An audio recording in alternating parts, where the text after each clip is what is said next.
আজকে আমি আপনাদেরকে দেখাবো কিভাবে কম্পিউটারের একটা ড্রাইভ থেকে আরেকটা ড্রাইভে যে কোনো ফোল্ডার বা যে কোনো ড্রাইভ অটোমেটিক আপনি কিভাবে ব্যাকআপ নিতে পারেন, অর্থাৎ ব্যাকআপ ফাইল আপনি কিভাবে রেডি করতে পারেন। যে প্রসেসটার মাধ্যমে আপনি কোনো ফোল্ডার যদি আপনি অনেকগুলো কাজ করে থাকেন, সেই কাজগুলো অটোমেটিক্যালি যাতে অন্য একটা ড্রাইভে অন্য একটা ফোল্ডারে অটো ব্যাকআপ আকারে থাকতে পারে, সেটার উপর ভিত্তি করে হচ্ছে আজকের আমার টিউটোরিয়ালটা।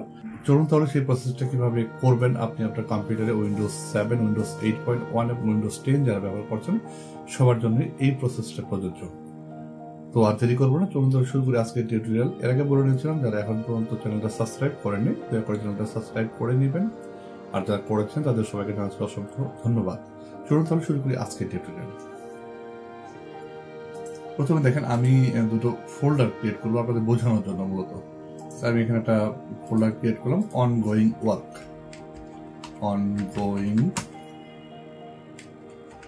ওয়ার্ক, ঠিক আছে। এই ফোল্ডারটা ক্রিয়েট করলাম এবং আমি এটা সেম এরকম একটা ফোল্ডার ব্যাকআপ আকারে যাতে থাকে আমার কম্পিউটারের লোকাল ড্রাইভে বা নেটওয়ার্কে আপনি রাখতে পারেন, কোনো প্রবলেম নেই। আমি আপনাদেরকে পরবর্তী টিউটোরিয়ালে কিভাবে নেটওয়ার্কে আপনি অর্থাৎ নেটওয়ার্কে থাকা কোনো ফাইল আপনার কম্পিউটার অটোমেটিক্যালি কিভাবে ব্যাকআপে আনবেন সেটার উপর ভিত্তি করে আমি একটা টিউটোরিয়াল করবো। এর পরের টিউটোরিয়ালটা আমি সেটা দেখাবো আপনাদেরকে। আজকে দেখাবো লোকাল ড্রাইভে আপনি কিভাবে অটোমেটিক্যালি ব্যাকআপটা রেডি করতে পারেন। তো দেখেন আমি এখানে কিন্তু একটা আমার ড্রাইভের ভিতরে ঢুকলাম। এখানে একটা স্পেস আমি উল্লেখ করে দিচ্ছি যেখানে আমার ওই যে ফোল্ডারটা ক্রিয়েট করেছি ফোল্ডারে যা কাজ করব ফাইলগুলো অটোমেটিক্যালি আমার ড্রাইভে একটা জায়গায় অটোমেটিক্যালি ব্যাকআপ করবে, সেই প্রসেসটাই কিন্তু আজকের টিউটোরিয়ালের মূল উদ্দেশ্য। তো আমি এখান থেকে যাচ্ছি এই ড্রাইভে যাই। এখানে আমি একটা ফোল্ডার ক্রিয়েট করলাম। যেহেতু আমি ড্রাইভের নাম দিয়েছি অনগোয়িং, এটার উপর কাজ করছে বোঝার স্বার্থে আপনি যেভাবে ইচ্ছে সেভাবে আপনি কিন্তু দিতে পারেন। আমি আবারও এটাই দিলাম অনগোয়িং ওয়ার্ক ব্যাকআপ, ঠিক আছে। তো আমি এই ফোল্ডারটাকে ওপেন করে নিচ্ছি আপনাদের বোঝার স্বার্থে। আমি এখানে রেখে দিলাম এবং এটা হচ্ছে আমার অনগোয়িং ওয়ার্ক যেখানে আমি কাজ করব, ঠিক আছে।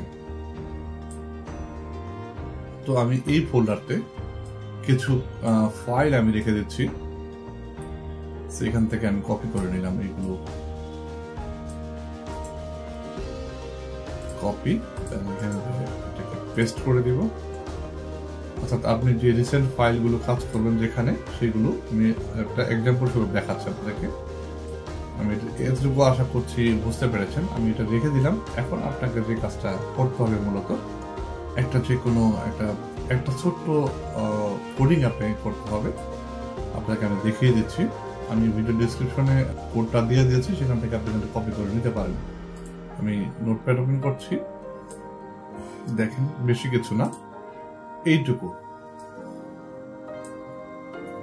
এক্স কপি এরকম সেম ভাবে লিখবেন। কিন্তু কোটেশনের ভিতরে ডাবল কোটেশনের ভিতরে এইটুকু চেঞ্জ করব এবং এখানে ডাবল কোটেশনের ভিতরে এইটুকু চেঞ্জ করবো শুধুমাত্র, ঠিক আছে। আর বাকি সব সেম থাকবে। তো এটাকে কি করতে হবে, আমি যেটা করব এখানে আপনার যে রানিং যে ফোল্ডারটার মধ্যে আপনি কাজ করছেন সেই ফোল্ডারের পাথ যে রয়েছে সেটাকে আপনার কপি করে নিতে হবে। সেটা আপনি কিভাবে করবেন আমি আবার যাচ্ছি। যেহেতু আমি এই ফোল্ডারে কাজ করি, একটু ডিটেল দেখানোর চেষ্টা করছি যাতে আপনারা ক্লিয়ার ভাবে বুঝতে পারেন। আমি ডাবল ক্লিক করলাম, এখানে যদি ক্লিক করি এখানে দেখেন আমার কিন্তু পাথটা শো করছে, হ্যাঁ, যে আমার টোটাল পাথটা সি ড্রাইভ, ইউজারের আন্ডারে IT officer, then desktop, then ongoing work এই ফোল্ডারে এইটুকু আমি কপি করে নিব। কপি করে নিলাম, দেন এখান থেকে এটাকে মিনিমাইজ করছি। আমার এখানে যাচ্ছে কোডিং এ ফার্স্ট অপশন যেটা রয়েছে ডাবল কোটেশনের ভিতরে এইটুকু এখানে আমি পেস্ট করে দিলাম। দেন আমি যেটাতে ব্যাকআপ রাখছি, যেটা ব্যাকআপ হবে মূলত, আমি এখন ওটাতে যাচ্ছি। এখানে যাবো হচ্ছে এখানে গিয়ে এই দেখেন অনগোয়িং ওয়ার্ক ব্যাকআপ, এটা ডাবল ক্লিক করলাম। দেন এখান থেকে যে লিঙ্ক বা পাথ যেটাকে বলেন এইটুকু আমি কপি করে নিচ্ছি। সেম ভাবে কপি করে নেবেন। দেন আমি আবারও যাচ্ছি এখানে, তারপর এখানে সেকেন্ড অপশনটা রয়েছে দেখেন ডাবল কোটেশন দেওয়া রয়েছে, এই ডাবল কোটেশনের ভিতরে আমি এটাকে পেস্ট করে দিব। আর বাকি যা রয়েছে সেম রেখে দিবেন। ভিডিও ডিসক্রিপশনে আমি এই কোডটুকু দিয়ে দিয়েছি, সেখান থেকে আপনি কিন্তু কপি করে নিয়ে কাজ করতে পারেন। আমি জাস্ট এটাকে সেভ করব।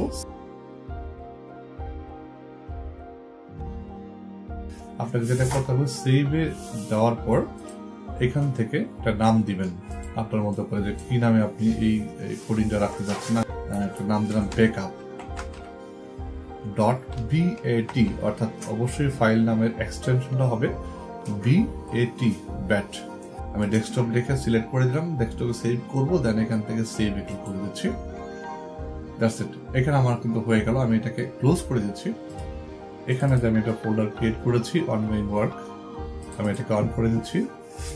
দুটোকে একটু ছোট করে দিলাম, দুটো উল্টো পাশাপাশি রাখবো যাতে করে বুঝতে সুবিধা হয়।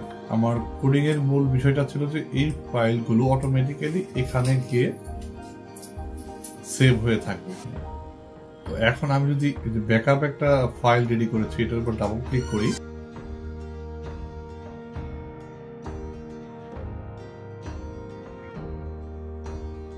অটোমেটিক্যালি কিন্তু আমার এখানে যে কাজগুলো রয়েছে অটোমেটিক্যালি আমার এইখানে গিয়ে অনগোয়িং ব্যাকআপ ফোল্ডারে গিয়ে অটোমেটিক্যালি সেটা সেভ হয়ে গেল। আর একটু সহজ করার জন্য আমি যদি এখানে একটা ফোল্ডার বা এখানে একটা ফাইল নর্মালি এটা ক্রিয়েট করে, সে নোটপ্যাডে একটা ফাইল ক্রিয়েট করলাম, মাই টেস্ট ফাইল। এখন যদি আমি এটাকে ডাবল ক্লিক করি, এখানে খেয়াল করে দেখবেন মাই টেস্ট ফাইল অর্থাৎ মাই ফাইল এখানে চলে এসছে। এটা হলো ফার্স্ট স্টেপ, যেটা ম্যানুয়ালি আপনাকে ব্যাকআপে ক্লিক করে অটোমেটিক্যালি আপনার ব্যাকআপ ফাইলটা ব্যাকআপ ফোল্ডারে গিয়ে আমার রেডি হয়ে যাবে। তো এটাকে আমি অটোমেটিক্যালি কিভাবে ব্যাকআপের আন্ডারে আনতে পারি সেই প্রসেসটা এখন দেখাবো, অর্থাৎ সেকেন্ড স্টেপ হচ্ছে এটা। তো আমি এই দুটো ফোল্ডারটাকে আমি মিনিমাইজ করছি। আমি যেহেতু উইন্ডোজ 10 ব্যবহার করছি, সেক্ষেত্রে আমি এখানে সার্চ যদি লিখি TASK দেখেন শিডিউলার চলে এসছে। আমি এটাকে ওপেন করে নিব। দেন এখান থেকে আমি সিম্পলি উপরে দেখে দেখেন একটা অপশন রয়েছে অ্যাকশন। দেন এখান থেকে যাবো হচ্ছে ক্রিয়েট টাস্ক। দেন একটা নাম দিব, এখানে আমি নাম দিলাম হচ্ছে মাই ব্যাকআপ, বোঝার জন্য আপনি যে কোনো নাম দিতে পারেন, কোনো প্রবলেম নেই। দেন এখান থেকে যাবো হচ্ছে ট্রিগারে গিয়ে যাবো হচ্ছে নিউতে যাওয়ার পর এখানে দেখেন অন শিডিউলের আন্ডারে সেটিংস এর আন্ডারে one time, daily, weekly, monthly, আপনি চারটার মধ্যে যে কোনোটা সিলেক্ট করে দিতে পারেন। তো আমি চাচ্ছি যে সারাদিনের কাজ আমার একবার অটোমেটিক্যালি ব্যাকআপ হবে, অর্থাৎ ব্যাকআপ রানিং কাজগুলো আমার ব্যাকআপ ফোল্ডারে গিয়ে অটোমেটিক্যালি সেভ হবে। ঠিক আছে, তো আমি এটাকে ডেইলি সিলেক্ট করে দিচ্ছি, আপনি আপনার মতো করে নিতে পারেন। তো আমার এখন টাইমটা দেখে তো 9:31 AM, তাই তো? আমি দিচ্ছি এই টাইমটা 9:33, অর্থাৎ 9:33-এ অটোমেটিক্যালি ব্যাকআপটা হয়ে যাবে।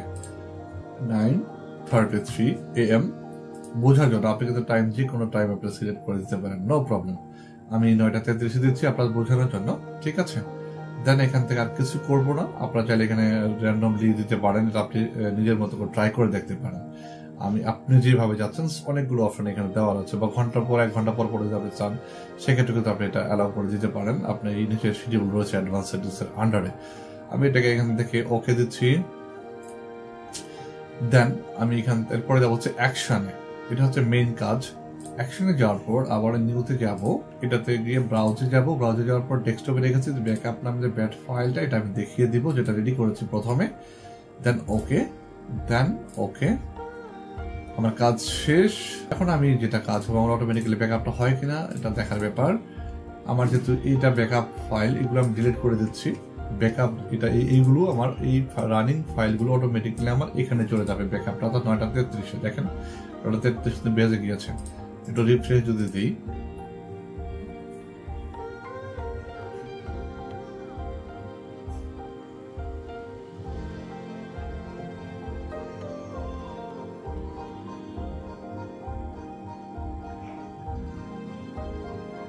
কাজটা হয় কিনা আমি আবার একটু রিফ্রেশ দিচ্ছি। দেখেন, খেয়াল করে দেখেন, এখানে কিন্তু একটা সিএমডির অপশনের আন্ডারে কিন্তু অনেকগুলো লেখা চলে এসেছিল। এই ব্যাকআপ গুলো অটোমেটিক্যালি এখানে চলে এসছে। আমি কিন্তু কোনো কপি পেস্ট করিনি, খেয়াল করে দেখেছেন অবশ্যই।